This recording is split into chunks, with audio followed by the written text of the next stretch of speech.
और आपको बता दें, ब्रिटेन की रक्षा एजेंसी के हवाले से बड़ा दावा किया गया है। कीव से सिर्फ 30 किलोमीटर दूर है रूसी सेना। कीव से महज चंद घंटे की दूरी पर है रूसी सेना। तो ये ब्रिटेन की रक्षा एजेंसी है जिसकी ओर से ये बड़ा दावा किया गया है। हमने आपको सैटेलाइट तस्वीरें भी पहले दिखाते हम रहे हैं आपको, किस तरह से जो रूसी सेना का काफिला है वो आगे कीव की ओर बढ़ रहा है। और अब ब्रिटेन की रक्षा एजेंसी के हवाले से बड़ा दावा किया जा रहा है कि यूक्रेन की राजधानी कीव से सिर्फ 30 किलोमीटर दूर है रूसी सेना। तो ब्रिटेन की रक्षा एजेंसी के हवाले से यह बड़ा दावा। तो ये आप देख रहे हैं, ब्रिटेन की रक्षा एजेंसी का ये दावा है कि अब भी कीव से 30 किलोमीटर दूर है रूस की सेना। 3 दिन से एक रूस की सेना आगे बढ़ती हुई दिखाई दे रही है। ब्रिटेन की रक्षा एजेंसी के हवाले से बड़ा दावा है कि 30 किलोमीटर दूर है रूसी सेना। और ये आप देख रहे हैं, ये नया वीडियो जो जारी किया गया है जिसमें टैंक नजर आ रहे हैं और ये रूसी टैंक बढ़ रहे हैं यूक्रेन की राजधानी कीव की ओर। और जो ब्रिटेन की जो एजेंसी है, रक्षा एजेंसी, उसकी ओर से ये दावा किया गया है कि रूसी सेना अब भी कीव से लगभग 30 किलोमीटर की दूरी पर है।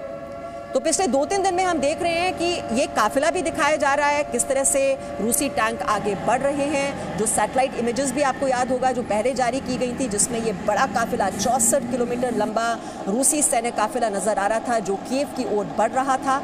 लेकिन ये भी आप देखिए, ये एक स्ट्रैटेजी है कि कीव की घेराबंदी की तो पूरी तैयारी की जा रही है, लेकिन जो दूसरे शहर हैं उसमें लगातार तबाही के निशान देखे जा सकते हैं। वहां पर नुकसान पहुंचाया जा रहा है रूसी सेना की तरफ से, मिसाइल अटैक्स किए जा रहे हैं, लगातार बमबारी की जा रही है। वहां पर अस्पतालों को भी निशाना बनाया जा रहा है, स्कूल की इमारतों को निशाना बनाया जा रहा है। अभी हमने आपको दिखाया था चेर्नोहिव, वहां पर जो ऑयल टैंकर है उसको निशाना बनाया गया।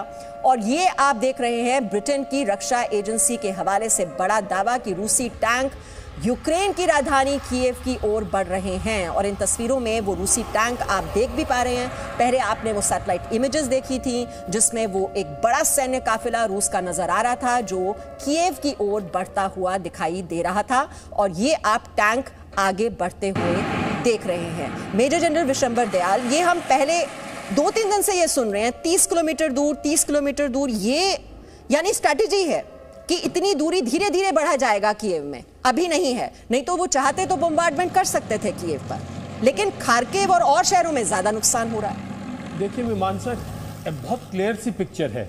30 किलोमीटर दूर का मतलब ये है कि सेंटर से 30 किलोमीटर दूर, तो 10-12 किलोमीटर दूर सबर्ब्स भी हैं।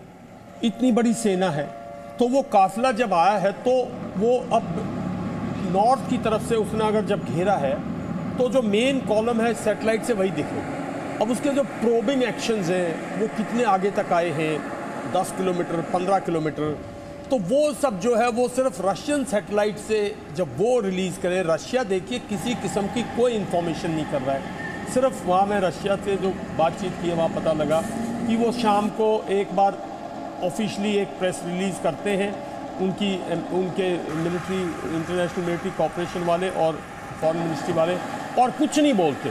वो कुछ हाहाकार नहीं दिखा रहे, वो कहाँ पहुँच गए, क्या हो गया, क्या मर गया, वो अपने चैनल्स पे भी नहीं दिखा रहे। या तो फॉरेन मिनिस्टर कभी कोई स्टेटमेंट देते हैं वो आती है, या डिफेंस मिनिस्टर कोई स्टेटमेंट देते हैं, वो ऐसा कुछ नहीं दिखा रहे। ये जो नाटो की सैटेलाइट से अब ये 30 किलोमीटर दूर बोले जा रही है। मतलब 30 किलोमीटर दूर से तो अगर दिल्ली को घेरना है तो नेचुरली 15-20 किलोमीटर दूर अगर राष्ट्रपति भवन से तो हम बैठे हैं और हमें घेरने के लिए यहां थोड़ी घुसेगा। तो वो तो ये जो बाहर जो ये कुंडली बाईपास सब बना है ऐसे करके अंदर आएगा। तो ये सब 20-25 ये नेचुरल है, मतलब एक बिल्कुल उनकी टैक्टिकल सिचुएशंस है, धीरे धीरे इसमें अंदर आएंगे। लेकिन आरती टिकू, वहां पर क्या रूस को ये भी इस बात का एहसास है, जो जानकारी मिल रही है कि वहां पर ऑटोमेटिक जो हथियार हैं वो वहां के नागरिकों को दे दिए गए हैं, और जिस तरह से विरोध हम देख रहे हैं, रूसी टैंकों का विरोध करते हुए नागरिक नजर आ रहे हैं, क्या इसी वजह से कीव में घुसने में ये इतनी देरी हो रही है? देखिए, जहाँ पे आप ये कुछ वीडियो देख रहे हैं कि यूक्रेन की जो सोल्जर्स हैं वो रेजिस्टेंस दिखा रहे हैं, वहाँ ही आप ऐसे भी वीडियो देख रहे हैं जहाँ पे यूक्रेनियन आर्मी और रशियन आर्मी एक दूसरे को बिल्कुल सामने बातचीत हो रही है, कोई रेजिस्टेंस नहीं है, कोई लड़ाई नहीं है। एक तरफ से वो टैसिट अंडरस्टैंडिंग है कि आप हमें मत छेड़िए, हम आपको नहीं छेड़ेंगे, आप जाइए, आपको जहाँ भी जाना है।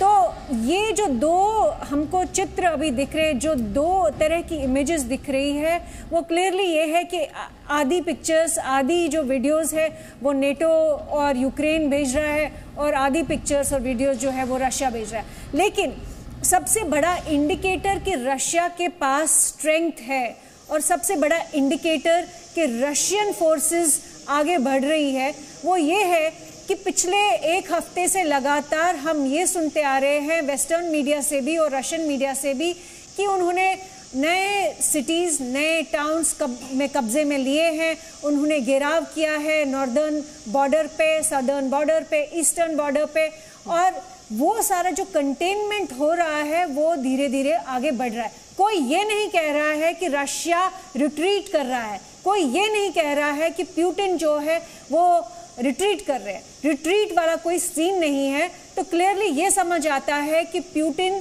एक बराबर डोमिनेंस बरकरार किए हुए हैं, उनकी एरियल सुप्रीमेसी भी है, उनके ग्राउंड ट्रूप्स भी आगे बढ़ रहे हैं, पीछे नहीं हट रहे हैं। और क्लियरली ज़ेलेंस्की, मैं बार बार ये बात कहूँगी कि ज़ेलेंस्की यूक्रेन के लिए तबाही ला रहे हैं, वो आम नागरिकों को हथियार जो दे रहे हैं, रशियन फोर्सेस के साथ वो लड़ ही नहीं सकते हैं। ये इम्पॉसिबल सी बात है कि आप ऑर्डिनरी सिविलियन से एक्सपेक्ट करते हैं कि इतनी बड़ी एडवर्सरी, इतनी बड़ी आर्मी के साथ पेट्रोल बॉम्ब्स या आर्म्स से लड़े। जी, एक बात तो दिखाई दे रही है आरती टिक्कू, जो पहले भी आपने कही थी कि जो इंफॉर्मेशन वॉरफेयर और साइकोलॉजिकल वॉरफेयर, ये भी एक युद्ध का बहुत ही अहम पहलू होता है और इसमें कम से कम वो वेस्टर्न डोमिनेंस नजर आ रहा है, क्योंकि रशियन मीडिया जो बातें बता रहा है वो बहुत ही कम है और जो यूक्रेन की ओर के हवाले से जो जानकारी आ रही है, उनकी ओर से जो क्लेम्स हैं वो कहीं ज्यादा बड़े इस वक्त नजर आ रहे हैं। Presenting B News app available on Google Play and App Store. Download it now.